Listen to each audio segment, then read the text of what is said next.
اپنے گھروں کی معاشرت نبی والی لاؤ، ایک دوسرے کی تعریف کرو، ایک دوسرے کی حوصلہ افزائی کرو۔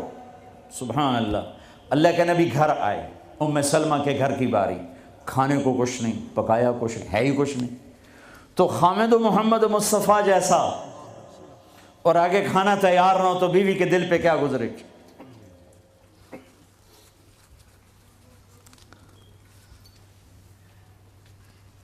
آپ نے پوچھا ام سلمہ کھانا کھانے کو کچھ ہے؟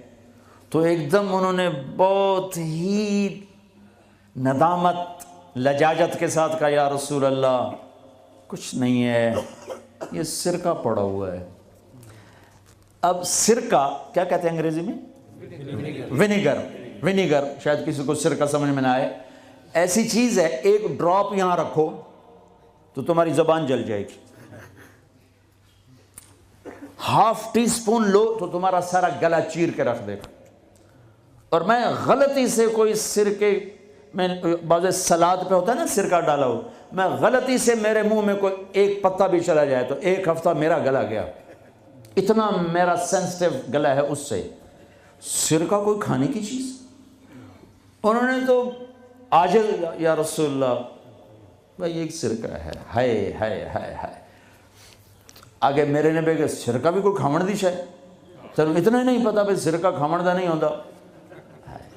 میرے نبی نے فرمایا ہو نعم الادام الخل، ام سلمہ سرکے جیسا تو سالن ہی کوئی نہیں، ہے سرکے جیسا تو سالن ہی کوئی نہیں۔ کیسے اپنی بیگم کو شرمندگی سے نکالا اور احساس کمتری سے نکالا، سرکے جیسا تو سالن ہی کوئی۔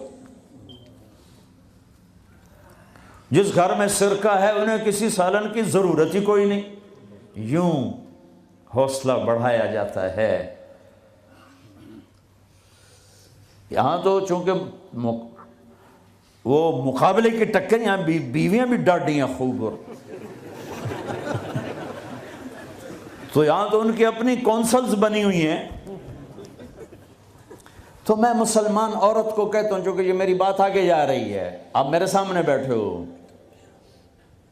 ایک دوسرے کو عزت دو، برداشت کرو۔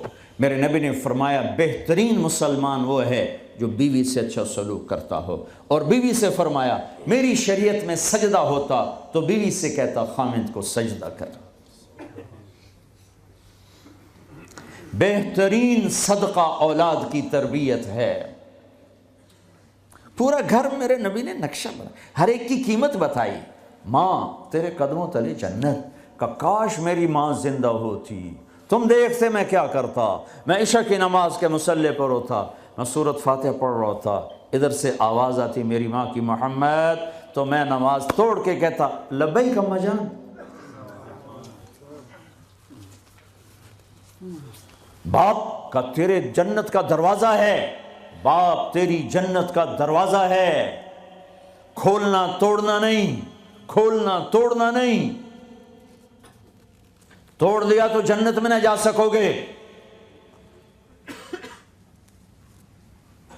سب سے بہترین مسلمان جو بیوی سے اچھا سلوک کرے، سب سے بہترین عورت جو اپنے خامند کی منشا کو دیکھے۔ پھر آپ نے ایک عجب بات فرمائی جو معاشرے میں بہت بوجھ بنتا ہے جس کا، ہاں بھائی تمہیں ایسا صدقہ بتاؤں جس سے بڑھ کے کوئی صدقہ نہیں، تمہیں ایسا صدقہ بتاؤں جس سے بڑھ کے کوئی صدقہ نہیں۔ انہوں نے کہا جی کیا؟ کہا الابنۃ المردودہ، جس کی بیٹی کو طلاق ہو گئی یا بیوہ ہو گئی اور گھر واپس آ گئی ماں باپ کے، یا ماں باپ نہیں ہے تو بھائی ہیں، وہ ایک بوجھ بنتی ہے ماں باپ پر بھی، اور بھائی تو ویسے ہی باغی ہو جاتے ہیں۔ میرے نبی نے فرمایا اس بچی پہ خرچ کرنا کائنات کا سب سے افضل صدقہ ہے۔ گھر، ایک گھر کیسے چلتا ہے؟ ہمارے ہاں پنجاب سندھ بلوچستان سرحد میں بہنوں کو وراثت میں کوئی حصہ نہیں ملتا، سب بھائی کھا جاتے ہیں۔ میرے نبی نے فرمایا جس کو اللہ نے 2 بہنیں دیں اس نے ان کا حق ادا کیا، شادی کی، حق ادا کیا، ماں باپ کی وراثت میں سے ہوتا ہے. اگر میں نے کوئی خود کمایا ہے اس میں بہنوں کا حق نہیں. ماں باپ سے اگر 1 روپیہ بھی آیا ہے تقسیم کیا جائے گا. جس نے بہنوں کا حق ادا کیا، شادی کی حق ادا کیا، اس پہ جنت واجب ہو گئی. جس کو اللہ نے 3 بیٹیاں دیں، اس نے ان کی ڈولی اٹھائی، وہ جنت میں میرے ساتھ یوں ہوگا. ایک بولے. اگر 2 ہوں، کہ جس نے 2 بیٹیوں کی شادی کی وہ بھی ایسے ہوگا. اللہ بھلا کرے. ایک صحابی کا کہ جس کی 1 ہو، کہ جس کی 1 ہے، اگر اس نے اس کو عزت سے رخصت کیا تو وہ بھی میرے ساتھ ایسے ہی ہوگا. پھر کئی بچیوں کو طلاق پڑی ہے کہ اس کو بیٹا نہیں ہوتا. یہاں آنے سے پہلے کا واقعہ، پنڈی سے بچی رو رو برا حال اس کا. میں تو فون سنتا ہی نہیں ہوں ایسے کہ میرا تو کلیجہ پھٹ گیا ہے. ہے کہنے لگی کہ سسرال نے کہا تھا بیٹی ہوئی تو طلاق دے دیں. تو میں نے کہا اس میں میرا کیا قصور ہے، اور بیٹی ہی ہوئی اور مجھے طلاق پڑ گئی اور میں گھر آ گئی 22 سال کی عمر میں. بیٹی دینے والا اللہ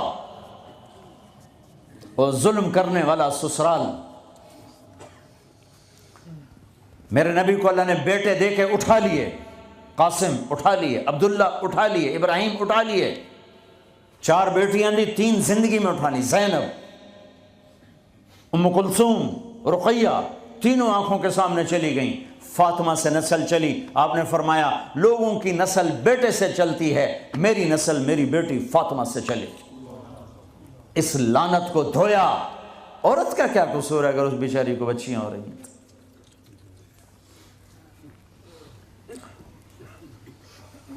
جس نے اپنی بہنوں کو حق ادا کیا، جس نے بیٹیوں کو ڈولے میں بٹھایا، ان کا حق ادا کیا، کہ جنت میں یوں ہو جائے گا.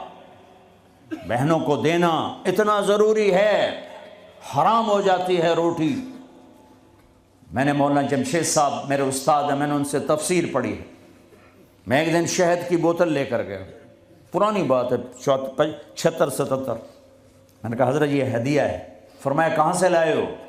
میں کہا جی میرے اپنے باپ کا ہے. فرمایا تیرے باپ نے اپنی بہنوں کو، تیرے باپ نے اپنی بہن یعنی میری پھوپھیوں کو، تیرے باپ نے اپنی بہنوں کو زمین میں سے حصہ دیا تھا؟ یہ سوال کیوں کیا؟ 10 روپے کی شہد کی بوتل تھی اس وقت، کہ اگر دیا تھا تو یہ میں لے لوں گا، اگر نہیں دیا تو پھر یہ حرام ہے، میں نہیں لوں گا. یہ مطلب تھا. تیرے باپ نے بہنوں کو حصہ دیا تھا؟ میں کہا جی اللہ کا شکر ہے میرے باپ کی بہنی کوئی نہیں. 2 بھائی، ساری زمین 2 بھائیوں. میں نے کہا جی اب موجہ ہی موجہ، بہن تھی کو ہوتی تو کوئی نہ دیتی. پھر کہنے لگے اچھا تیرے دادا نے اپنی بہنوں کو زمین میں سے حصہ دیا تھا؟ میں کہا جی اس لیے میں جمعہ ہی کوئی نہ ہوں. اتنی ریسرچ کے بعد ایک شہد کی بوتل قبول فرمائی.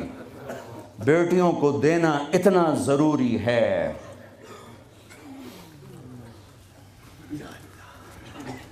میں اپنے نبی والی معاشرت قائم کرو، اپنے نبی والی معاشرت قائم کرو.